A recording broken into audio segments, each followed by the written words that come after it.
রাসূলুল্লাহ সাল্লাল্লাহু আলাইহি ওয়াসাল্লাম এর পোশাক পরিচ্ছদ।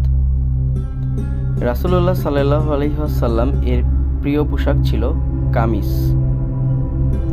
উম্মে সালামা রাহমাতুল্লাহি আলাইহি হতে বর্ণিত, তিনি বলেন, রাসূলুল্লাহ সাল্লাল্লাহু আলাইহি ওয়াসাল্লাম এর পোশাক হিসেবে কামিজ বা জামা সর্বাধিক পছন্দ করতেন।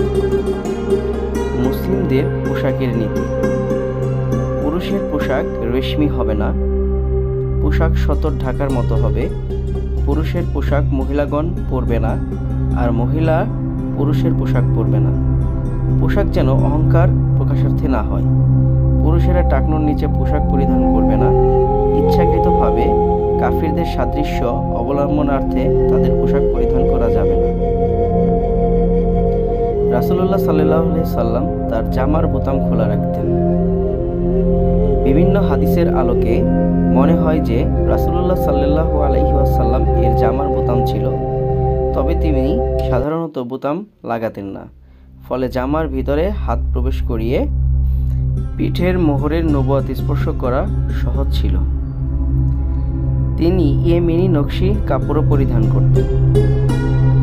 তিনি লাল রঙের নকশি করা চাদরের পরিধান করতেন। তিনি লাল হুল্লা কাপড়ও পরিধান করতেন। বারা ইবনে আজিব রাহমাতুল্লাহি আলাইহি হতে বর্ণিত, তিনি বলেন, লাল হুল্লা পরিহিত কাউকে আমি রাসূলুল্লাহ সাল্লাল্লাহু আলাইহি ওয়াসাল্লামের চেয়ে অধিক সুদর্শন দেখিনি, আর তার কেশ জুম্মা উভয় কাঁধ স্পর্শ করছিল। রাসূলুল্লাহ সাল্লাল্লাহু আলাইহি ওয়াসাল্লাম সবুজ চাদর পরিধান করতেন। তিনি সাহাবীদেরকে সাদা রঙের কাপড় পরিধান করতে উপদেশ দিয়েছেন।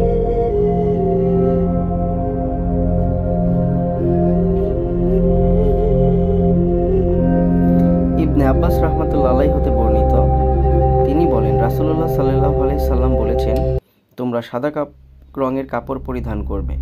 তোমাদের জীবিতরা যেন সাদা কাপড় পরিধান করে এবং মৃতদেরকে সাদা কাপড় দিয়ে দাফন দেয়, কেননা সাদা কাপড় তোমাদের সর্বোত্তম পোশাক।